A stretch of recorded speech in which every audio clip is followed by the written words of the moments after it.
Noong nakaraang bahagi ng First 5 route sa unang norte, sumakay tayo ng bus ng First North Luzon Transit mula Cubao patungong Hagonoy, Bulacan. Ang hangarin ng seryeng ito ay makasakay sa 5 ruta ng FNRT. Para sa ating ikadawang kabanata, patungo naman tayo sa Macabebe na isang munisipalidad sa katimugang bahagi ng Pampanga. Narito na ang ikadawang kabanata ng First 5 route sa unang norte.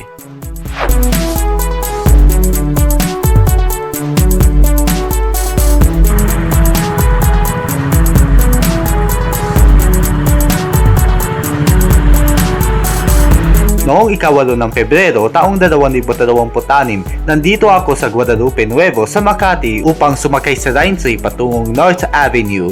Tapos sumakay rin ako ng bus ng EDSA Carousel patungong Monumento. Tapos naglakad ako ng 200 metro upang makatungo sa terminal.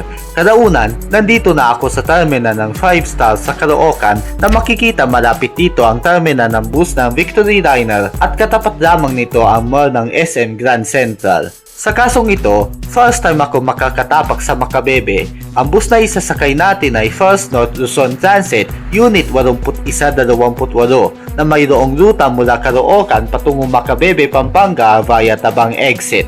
Ang modelo ng bus na ito ay Golden Dragon XML 6112 J18 Triumph 1 na gawa ng Xiamen Golden Dragon Bus Company Limited. Sa loob, ang mga tampok sa bus na ito ay 2 sa 2 konfigurasyon ng puan, kapasidad ng 49 na pasahero at armrests.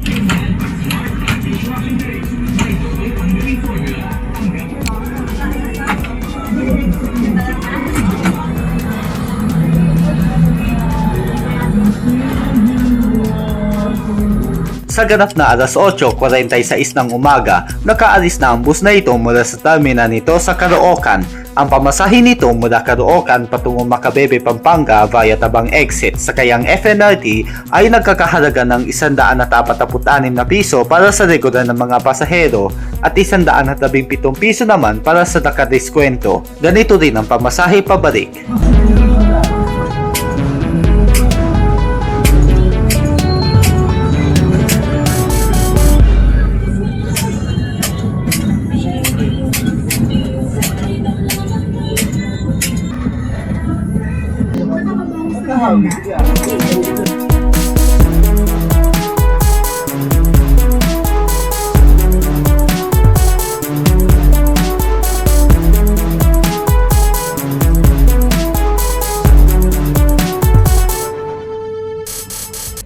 Pagkatapos lamang ng 2 liko, nakapasok na ang bus na ito sa NLEX Segment 8.1 na bumabagtas mula Caloocan, Malabon at Valenzuela.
Na malapit nang dumating sa pangunahing linya ng NLEX ang bus na ito, itinabi ko muna ang aking teleponong pantas upang makinig sa mga awitin na Marshmello at Bini. Dumaan ang bus na ito sa Valenzuela, gayon din sa ilang mga lungsod at bayan sa Bulacan. 20 minutong sumunod, nasa Balagtas, Bulacan na ang bus na ito.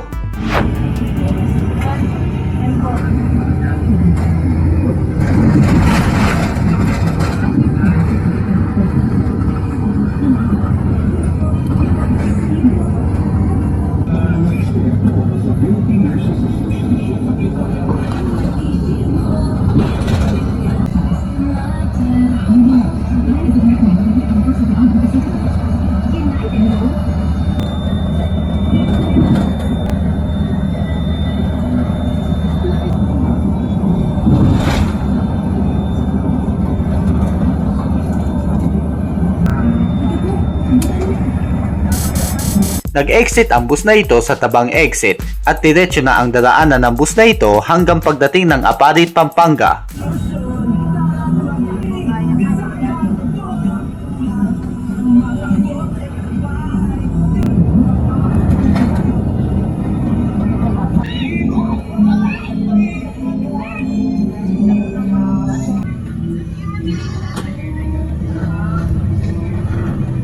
Bukas sa araw na yan, marami pa.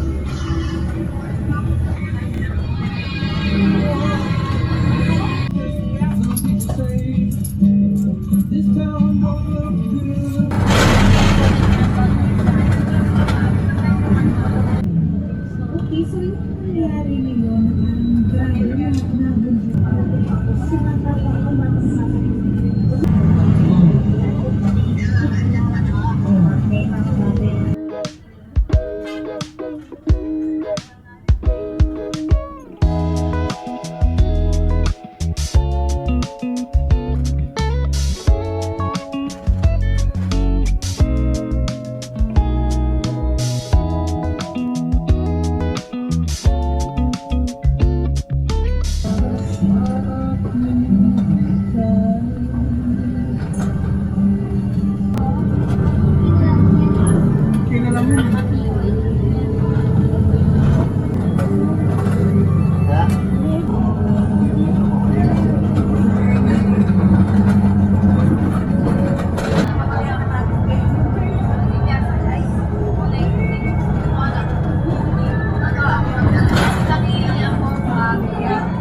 Astig.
Astig.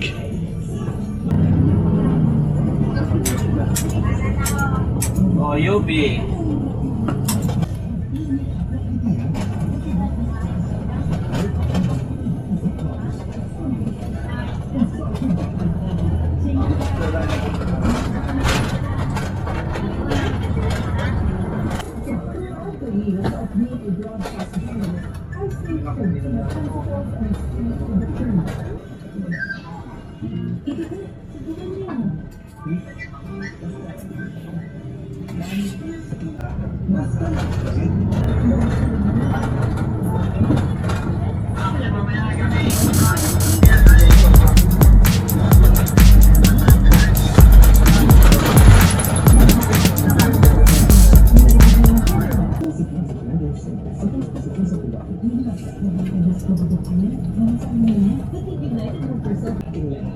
Kawalan natin ang problema ng sama-sama forever.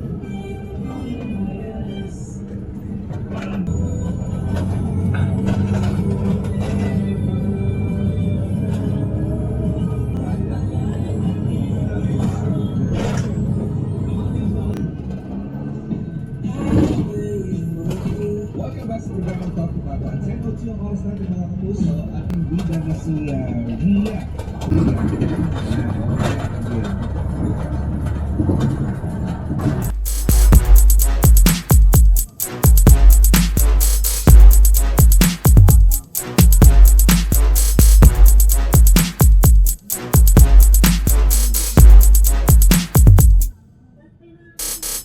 Pagkatapos ng 20 kilometrong pagdaan sa MacArthur Highway, lumiko na sa kaliwa ang bus na ito patungong daang Apalit, Makabebe.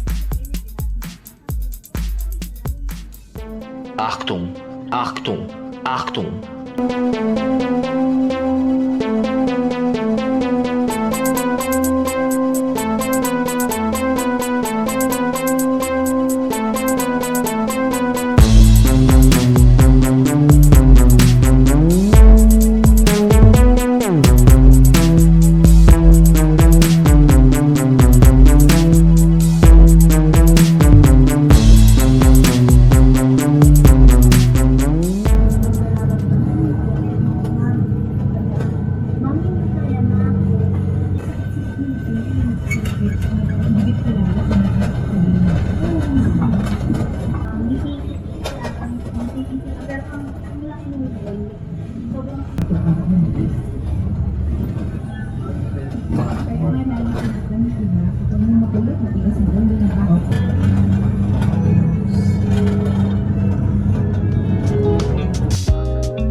Sa ganap na alas 10:35 ng umaga, nakarating na ang bus na ito sa terminal ng FNRT sa Makabebe, Pampanga. Ang taga ng biyahe mula Caloocan patungong Makabebe, Pampanga via Tabang Exit ay umabot ng 1 oras at 49 na minuto. Nagpapasalamat ako sa crew ng Unit 81-28 ng FNRT sa pagserbisyo sa akin.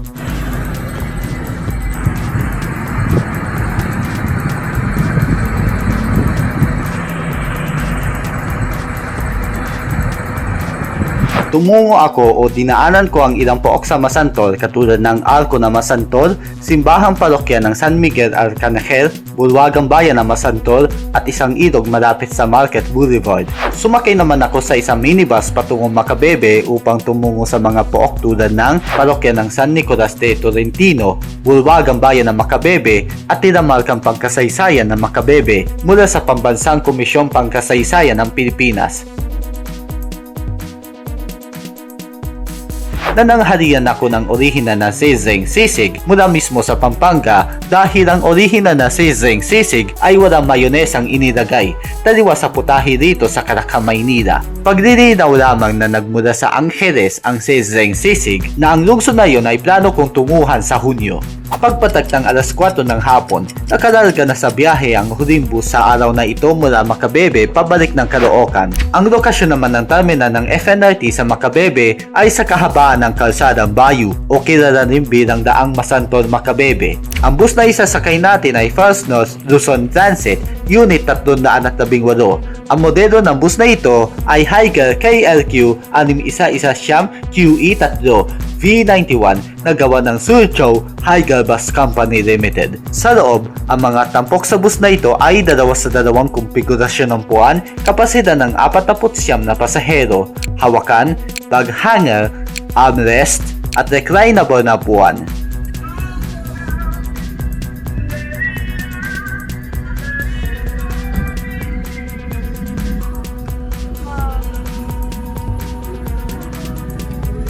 Sa ganap na alas 5:02 ng hapon, nakaalis na ang bus na ito mula sa terminal nito sa Macabebe. Kahit ganito pa lamang, nandito na ako malapit sa pinakaharap dahil mayroong mga pasaherong mga tumatayo na sa gitna dahil sa kapasidad ng bus.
Vlogger ka ba?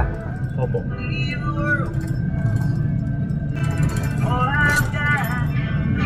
Dito puro baha.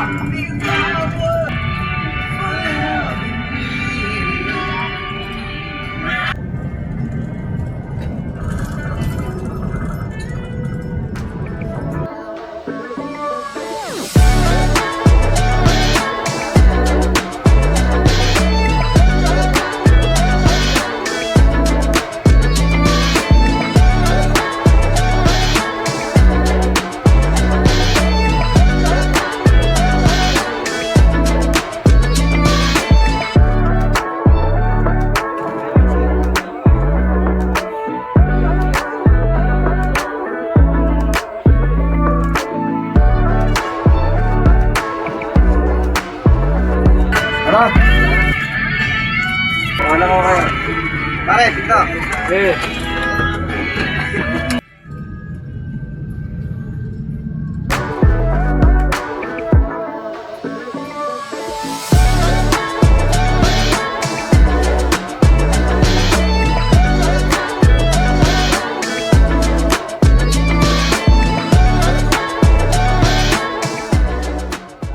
Gandaan mo, edit at para na may i-focus din natin, ano?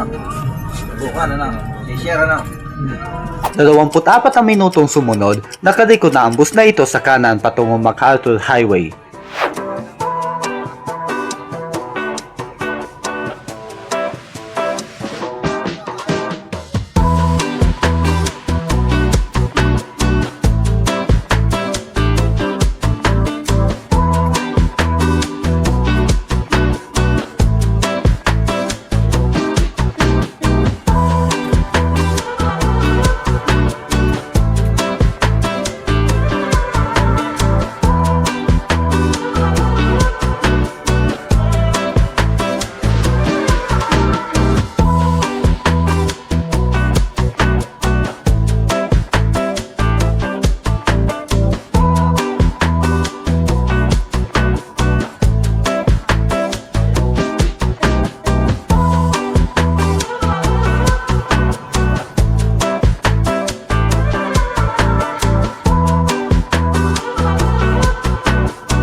crossing.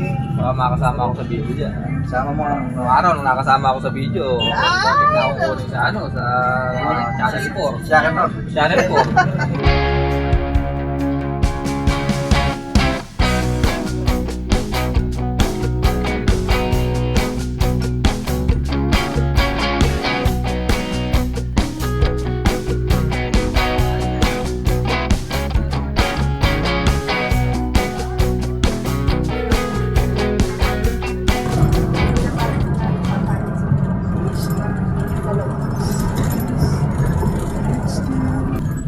Bag mo pa.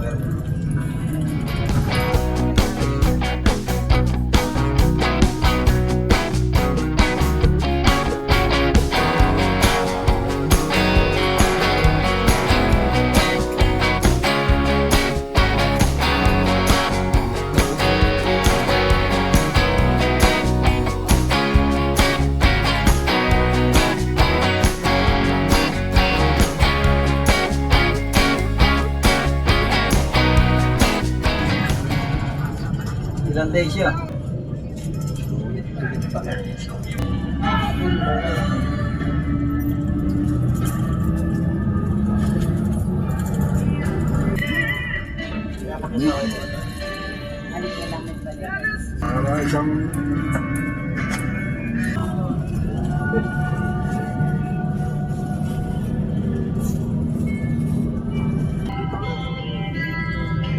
Ah. Hey, ma'am.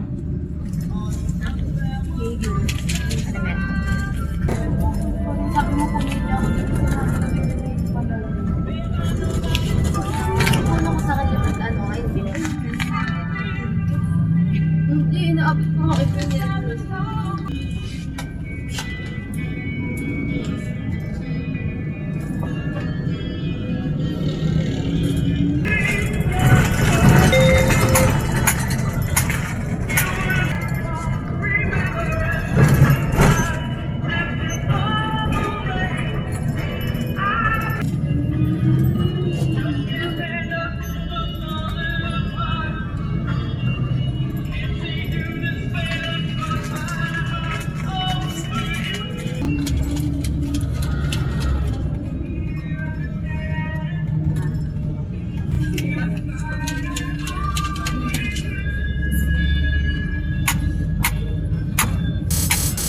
Dahil sa mga pasaherong sumakay sa Malolos, pahirapan na rin ang aking pagkuha ng video, kaya makikita ninyo ang iba't ibang posisyon ng kamera. Onse, siya, kasama siya.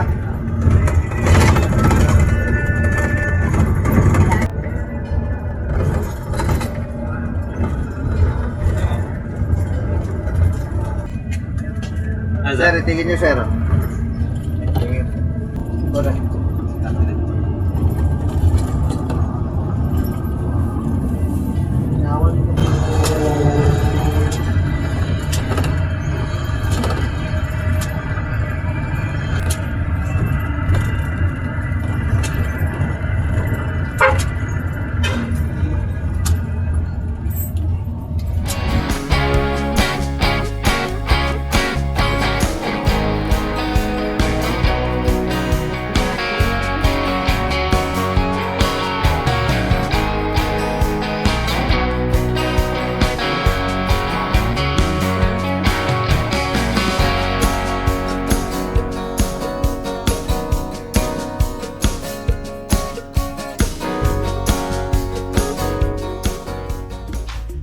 Pumasok na ang bus na ito sa tabang entry ng North Luzon Expressway.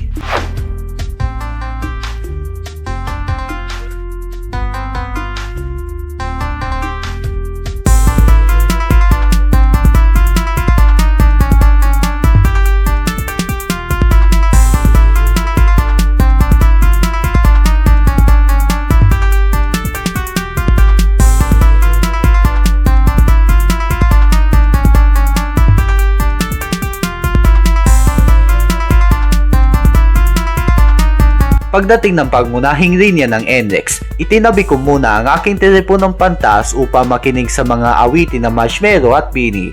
dumaan ang bus na ito sa ilang mga bayan at lungsod sa Bulacan, gayon din sa mga lungsod ng Valenzuela at Caloocan sa ganap na alas 6:49 ng gabi. Ang bus na ito ay malapit na sa Balintawak upang magpababa ng mga pasahero hanggang Caloocan.